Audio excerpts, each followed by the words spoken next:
é liberdade, né? O audiovisual, ele te dá uma liberdade de tudo, assim. As pessoas não imaginam, né? Quanta coisa tem que fazer, às vezes, pra gravar um vídeo de 2 minutos. Eu gosto muito essa adrenalina de não saber o que eu vou fazer no dia seguinte. Assim, surreal. Eu nunca na minha vida achei que eu ia pôr os pés naquele lugar. E isso mudou totalmente o jeito que eu via como planejar as coisas. Eu nunca tinha pensado em fazer dessa maneira. A liberdade que o audiovisual te entrega de você ser quem você é, de todas as formas, de uma forma completamente do ser mesmo, assim. Lembra aquela sensação de andar pela primeira vez de bicicleta? Eu acho que é a mesma sensação que eu tenho até hoje, assim, quando eu entro pra trabalhar no set. Esse friozinho na barriga gostoso.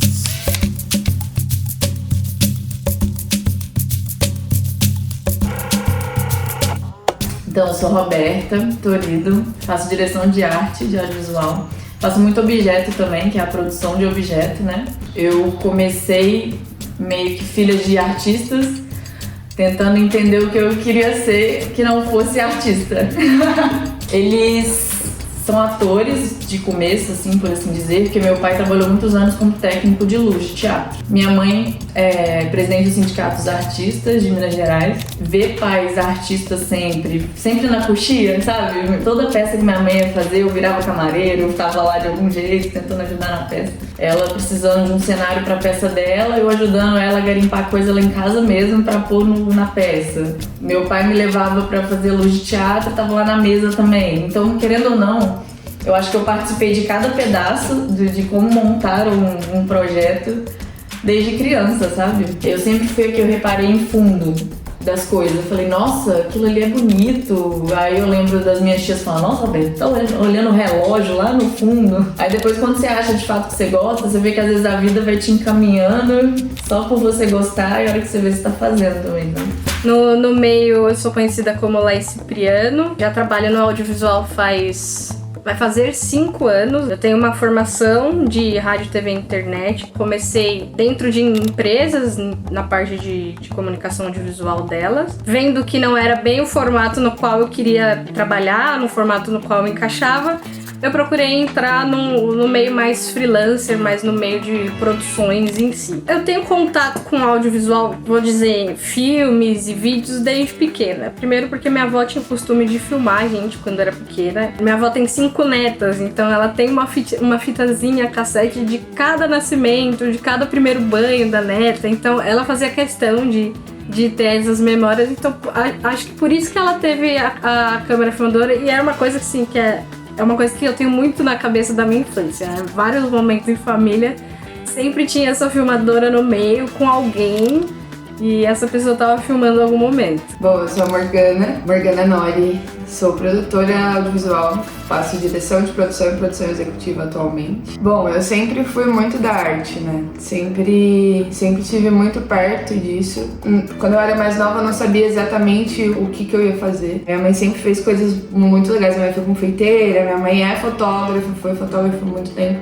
Então essa parte da arte, dessa linguagem, vem muito da minha mãe. Eu sabia que eu queria fazer alguma coisa relacionada à arte dentro do teatro. Eu comecei no teatro, eu tinha 12 anos. Mas não era uma coisa de atriz ainda, não sabia o que eu queria muito. Enfim, fui me encantando pelo teatro de uma forma de produção mesmo. Eu gostava mais de roteiro, eu gostava mais das outras coisas. Depois de mais velha, assim, depois das coisas da vida, eu fui fazer faculdade. E aí fiz publicidade e depois fui fazer audiovisual. E aí dentro da publicidade, que foi quando eu me entendi como produtora. Foi quando eu entendi o que eu gostava mais de fazer, ou na verdade nem só o que eu gostava mais de fazer, mas sim o que eu tinha mais aptidão pra fazer. Falei, é isso, eu achei o meu know-how aqui. E aí fui embora, estamos aí até hoje. Que a gente não teve tanto tempo. E esse projeto, com pouco tempo, para ele ser possível, eu precisei de uma equipe foda, que foram essas 8 pessoas que estão comigo, que sem eles, realmente, com o tempo que a gente tinha, não teria como executar, que até dar os toques, o que é isso, o que quer, o que não quer, muda cenário, faz 3D, muda o 3D, mas a gente conseguiu. Tá aqui o nosso projetinho. Dentre as minhas dúvidas sobre faculdade e tal, acabou que eu fui parar na arquitetura. Só que daí ainda faltava alguma coisa, sabe? Eu vi que não era aquilo que a gente queria. Daí foi vendo o TCC de um amigo meu, foi um cenário pra um filme, que eu falei, ó, tem tem uma abertura aí sobre isso, né? Sei lá, eu tive um clique na vida, assim, falando que, tipo, se eu não tentasse, né, talvez eu ia arrepender pra sempre. Daí, chegando em São Paulo, eu fui descobrir que vários cenógrafos são arquitetos. Você, alguma hora, vê um sinal e fala, meu Deus, o que eu quero fazer tem jeito, entendeu? Nossa, foi libertador, assim. Tipo, nossa, a faculdade que eu fiz sem querer, eu posso ir pelo caminho da arte com ela também. A minha primeira experiência profissional dentro do mercado do cinema e do audiovisual, eu trabalhei numa agência de casting. A gente agenciava atores. Então aí foi como eu comecei a entender um pouquinho como funcionava a legislação, como trabalhava essa parte dos atores que eu não fazia ideia, e é uma coisa super burocrática. E dali eu entrei numa startup, onde eu era produtora audiovisual dentro dessa startup. Eu cuidava de todo o conteúdo, desde roteirizar até finalizar o projeto dessa startup de vídeo, tudo que ia pro YouTube. Eu pedi as contas nessa empresa e aí eu fui dar cara a tapa no Instagram pra ver se eu conseguia trabalho de assistência de câmera, que foi aí que eu tive a minha primeira experiência. E eu joguei pra eles a real, falei assim, ó, a experiência de set que eu tenho é o que eu sei de faculdade, é isso, se vocês tiverem paciência comigo, eu vou ter paciência com vocês, vamos tentar. Então eu fiquei um pouco aflita, mas é uma adrenalina gostosa, eu não sei explicar, é uma adrenalina que eu ainda tenho todo set que eu entro, tem muito essa responsabilidade e tem muita curiosidade, eu sou uma pessoa muito curiosa. Pode ser a mesma equipe, mas é um trabalho diferente, é uma situação diferente, eu vou estar aprendendo nessa situação. É uma sensação muito gostosa, é uma adrenalina. Sabe quando você tá fazendo uma coisa nova, sei lá? Lembra aquela sensação de andar pela primeira vez de bicicleta? Eu acho que é a mesma sensação que eu tenho até hoje, assim, quando eu entro pra trabalhar num set. Esse friozinho na barriga gostoso. A liberdade que o audiovisual te entrega de você ser quem você é, de todas as formas, de uma forma completamente do ser mesmo, assim. Eu acho que o artista, ele tem que estar pronto pra ser ele aonde ele estiver, né? E a gente sabe que mesmo dentro do artístico, todos os mundos existem uma bolha, assim, né? Você tem até um certo ponto pra ir, até um certo ponto pra chegar. E dentro do audiovisual, nessa parte técnica, a gente tem essa liberdade de ser quem a gente é. A forma que você entende o mundo, né? Quando você sai da faculdade, quando você sai de um sistema que é uma bolha, e você pode se entender como artista e como pessoa da forma que você é, enfim. Quando eu entrei no mundo do videoclipe, eu me encontrei mesmo, assim. Eu olhei e falei assim, é isso aqui. É essa vida maluca aqui que eu quero levar. É isso aqui que eu quero fazer. E aí, obviamente, que é uma parte muito pequena do audiovisual, né? E aí eu fui me encantando depois com outras e outras coisas e outros mundos que eu fui achando ali dentro daquilo. Hoje o videoclipe é o meu carro-chefe, tenho muito carinho, gosto muito de fazer isso. Eu sou uma pessoa muito nostálgica. Então, pra mim, quando eu gravei a Pitty, foi uma coisa muito maluca, assim. Aí, quando você se vê do outro lado da tela, com aquela pessoa que você só via com a visão de casa, sabe? É muito maluco, assim. E, de fato, você montando um cenário pra ela, sabe? Isso é muito louco, assim. Pra mim, foi, acho que é um dos mais legais, assim. E que fala com a visão de fã também, né? Foi uma sensação assim que até acabou o job eu não consegui chegar em casa e dormir. Eu tava muito ligada. Eu gravei um clipe do Di Ferreiro com o Rashid e nesse job em específico eu estava como assistente de direção. Então era a primeira vez que eu tava sendo assistente de um diretor que eu não conhecia. Então realmente eu tava pisando literalmente onde eu não sabia. Foi um pouco caótico porque a gente tava num lugar muito pequeno com muita gente para gerenciar. Cabe ao assistente de direção gerenciar toda essa galera junto com a produção, então era uma responsabilidade muito grande, mas foi a sensação quando acabou antes do horário previsto, foi uma sensação de nossa, eu fiz o meu trabalho e deu muito certo. Esse acho que foi o mais desafiador que eu fiz, assim, e o que eu mais gostei porque eu saí de lá muito em êxtase, sabe? Como eu falei, eu nem conseguia dormir, assim, a gente gravou de madrugada, eu cheguei em casa e ainda fiquei muito ligada de tão eufórica que eu tava, assim, no trabalho. Tem 2 trabalhos que foram muito recentes, que a gente acabou de fazer, que tiveram uma certa diferença, assim, pra mim, pessoal, profissional. Primeiro porque foi por uma outra produtora que é referência, que é a MUC, que é muito legal também pelo fato de que dessa coisa da liberdade de você de se entender como um todo. A MUC é um coletivo preto, que foi uma coisa que me deixou muito feliz de ser notada, por esse lugar, por essa empresa. Nós fizemos um trabalho para a Umbro. Nós fizemos 7 viagens aí, fazendo shootings das novas camisas dos times que a Umbro patrocina no Brasil. E foi muito legal, assim, foi uma experiência muito massa, que eu nunca nem tinha imaginado trabalhar dentro do audiovisual. Eu sou muito do esporte, eu gosto muito de futebol, já fui muito fanática por futebol.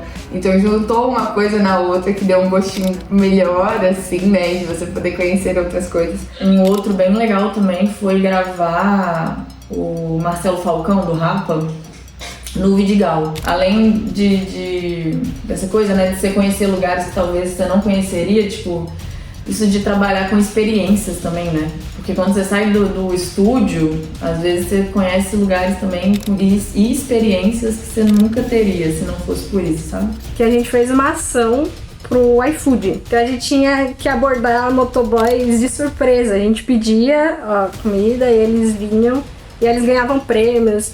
Então normalmente esses trabalhos que não são muito controlados são os que mais dão problema. Problema de áudio, assim, que o microfone não pode aparecer, e a gente tem que pensar. Essas coisas, assim, que a gente não tem muito controle, situações mais abertas, assim, são os que mais dão perrengue, assim. São 3 videoclipes que é da Tocha, com Carlinhos Brau e Thiaguinho. E foi um elenco que eu nunca tinha... Já gravei com artistas enormes, como eu falei, mas nunca tinha trabalhado com um artista como Carlinhos Brau, por exemplo. Que foi outra experiência incrível que eu tive. E esses 2 trabalhos tiveram, não só por serem recentes, mas tiveram um carinho bem especial, assim. A Anitta, eu fiz 2 trabalhos com ela, que um foi com o Psirico, nós fizemos o ao vivo dela no Carnaval, e o outro com o Melim, que é o Meu Mel. Nós gravamos num navio e nós passamos 5 dias embarcados, assim. Nós gravamos um dia, toda a equipe pra gente subir com todos os equipamentos e horários, e, enfim, atrasos. E aí gravar em movimento num navio, que assim é muito doido, cara. Eu nunca tinha estado em um navio daquele tamanho e foi muito bizarro essa experiência, porque é muito doido mesmo, assim. E aí é essa coisa que o audiovisual traz, né? Da gente conseguir entregar resultados de uma forma que ninguém imagina como foi gravado aquilo, assim, sabe? Tipo, da piscina tá molhando todo mundo que tá em volta, porque o navio tá mexendo, e o cabelo da Anitta tava não sei o que lá, e entendeu? Coisas assim, que é o caos puro, mas aí depois no final dá tudo certo.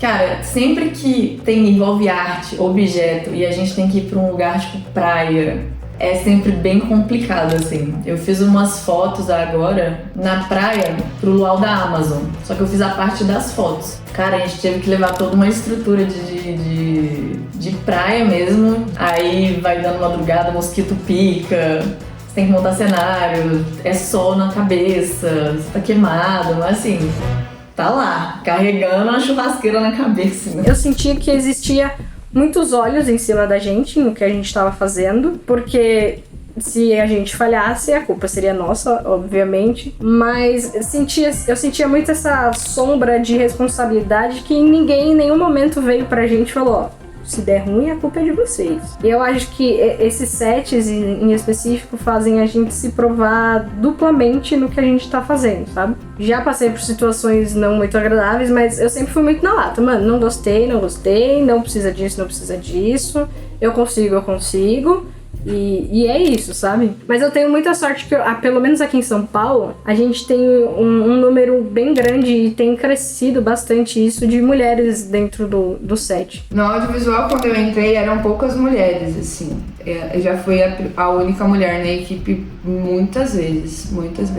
Mas de equipe técnica mesmo, isso foi mudando conforme o tempo, assim. E aí fomos começando a ter outras mulheres em outros setores. Sendo uma mulher preta e mais nova, tenho 26 anos, as pessoas demoram um pouco mais pra te respeitar. Então, normalmente, ou você precisa falar mais grosso, ou você precisa gritar. E eu não faço muito esse perfil de produtora, então um pouco, pra mim foi um pouco mais difícil ali no começo como entender e fazer as pessoas me respeitarem. Porque eu tô sempre brincando, eu tô sempre falando, eu tô sempre sorrindo, todo mundo é meu amigo e é sempre muito tranquilo, até a página 2. Quando eu sinto isso, eu sinto mais, por exemplo, na questão de carregar equipamentos. Precisa descarregar caminhão. Eu nunca tive problema com isso, é uma coisa que eu nunca vou ter. Posso estar com dor, eu vou estar lá pra trabalhar, eu vou trabalhar. É muito diferente, eu sinto a diferença quando a pessoa tá falando realmente por preocupação, quando a pessoa tá falando porque, você não vai aguentar isso, sabe? E teve uma situação que rolou isso, né, tipo, você não precisa carregar o caminhão, descarregar o caminhão, deixa que a gente faz porque você não aguenta, não sei o que. Eu falei, eu descarreguei o caminhão. Qual vai ser a diferença de eu carregar, sabe? Aí eu falei, só porque eu sou pequena e mulher eu não consigo carregar uma caixa? Qual é o problema, sabe?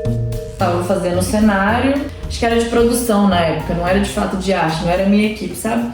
Só que o cara tava ajudando a gente a instalar alguns itens do cenário. Daí eu lembro que eu falava com ele, tipo, aquilo é ali, só que ele não me ouvia.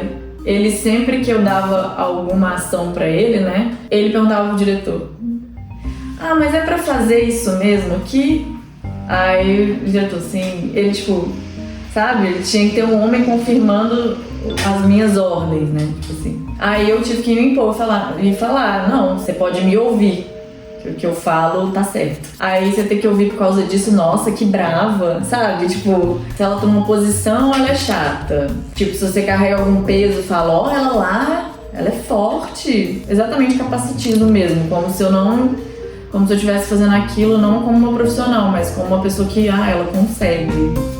E realmente rola, normalmente mulher é esquentadinha, mas não pode falar nada porque já se dói, não sei o que. Tem essas frases estereotipadas que a gente ouve em qualquer situação na nossa vida, né? Mas aqui em São Paulo, vou focar aqui porque, como eu falei anteriormente, aqui o set tá crescendo muito a quantidade de mulheres nas produções. Os meninos, os homens e afins têm se segurado muito mais no falar, na tiração de sarro, na bagunça, porque não é mais uma só que tem, né? Vai ter pelo menos 3, 4 dentro do set. Então essas 4 vão crescer pra cima de um. Então aí é outra história. Diretoras, eu trabalhei com... acho que foram 5 mulheres. Não, homens diretores eu já trabalhei o dobro. Eu lembro que quando o set era mais masculino, assim, que a gente tinha essa concentração mais camarim, né? Você tem umas piadinhas que são mais chatas, então normalmente o set fica aquela coisa... Mas aí é vendo, né, de uma visão de uma mulher, né? Então, assim, é um set amistoso para homens, mas não para mulheres. E quando a gente tem vamos falar sobre um equilíbrio, né? Quase tipo assim, muita homem, mas também tem uma boa parte feminina, então esse equilíbrio, as coisas ficam muito mais tranquilas. Dizem que existe uma trajetória dentro do set, né? Normalmente você começa como vídeo assiste, você vira segundo assistente de câmera, aí você vira primeiro assistente de câmera, pra você virar um diretor de foto ou um diretor. Só que mesmo na base você vê muito mais homens. Hoje eu vejo muito mais mulheres. Porque se eu tenho muitos cabeças, muitos diretores homens ou muitos diretores de fotos homens, é porque antes não se tinha mulheres como assistente de fotografia, por exemplo. E aí elas não conseguiam chegar nesse patamar mais elevado. Então eu acho que é por isso que tem menos ainda. Eu acho que esse número vai crescer, mas para isso você precisa abrir portas para que essas mulheres, essas meninas consigam entrar nessas funções mais baixas.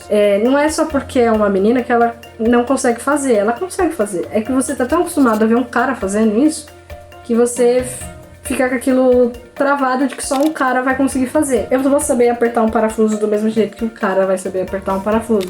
Eu vou saber dar um rec exatamente da maneira que um cara dá um rec. Na real, os equipamentos trabalham sozinhos. A gente tá lá só pra apertar botões. A diferença é, cada um tem uma linguagem e uma visão diferente. Isso realmente do indivíduo. Isso a gente realmente não consegue tirar. Pra você produzir um clipe, se fosse assim, tão top assim, um cara faria sozinho. Ou uma mina faria sozinho. Mas a gente precisa trabalhar em equipe. A gente precisa ter uma pessoa subindo luz, a gente precisa ter uma pessoa organizando câmera, a gente precisa ter uma pessoa dirigindo. Mais democrático que isso não dá pra ser. E sim, essa diferença existe. Essa diferença existe, é muito impactante, assim, o quanto a gente começa a se sentir melhor e mais seguro quando nós temos esse set mais equilibrado. Ou até, às vezes, um set mais feminino, né? Então, graças a Deus, eu já consegui fazer isso, um set praticamente inteiro feminino, o que foi muito legal e é muito melhor, muito mais organizado, muito mais tranquilo, enfim, né? Todas as qualidades, eu não vou falar das qualidades femininas, gente, mas é muita diferença, realmente é muito diferente. Já trabalhei em sets que foram 100% de mulheres e, é uma vibe, assim, bizarra de leve. E eu não sei te falar o porquê. Na verdade, eu acho que todo o discurso, toda a conversa que a gente teve já é a resposta do porquê ele é muito mais leve. Se não fosse a galera do catering, não teria set. Então, assim, a importância do diretor até o catering são funções. Cada um tem sua função no set, sabe? É muito legal ver que essas portas estão se abrindo e como é legal ver as mulheres discutindo audiovisual, acho que em todas as perspectivas hoje em dia. E eu acho que a balança tá equilibrando. Assim, falta bastante pra gente alcançar, não vou falar pra você que, nossa, tá adequado, não. Dá pra gente ir mais longe, dá pra chegar mais na igualdade mesmo. Mas tudo é aprendizado na vida também, né? Eu aprendi muito com o audiovisual, assim, que realmente as coisas têm fases pra acontecer, sabe? Desde a vez que eu vim, que realmente se eu viesse antes, acho que eu não estaria preparada, tanto psicologicamente como, sei lá, profissionalmente também. Se você tiver a oportunidade de dar o tempo ao tempo, de não se cobrar tanto também. Amor, respeito, muita coragem, dedicação e zero preguiça, galera, porque o bagulho é doido. O negócio é punk, vai dar muito bom.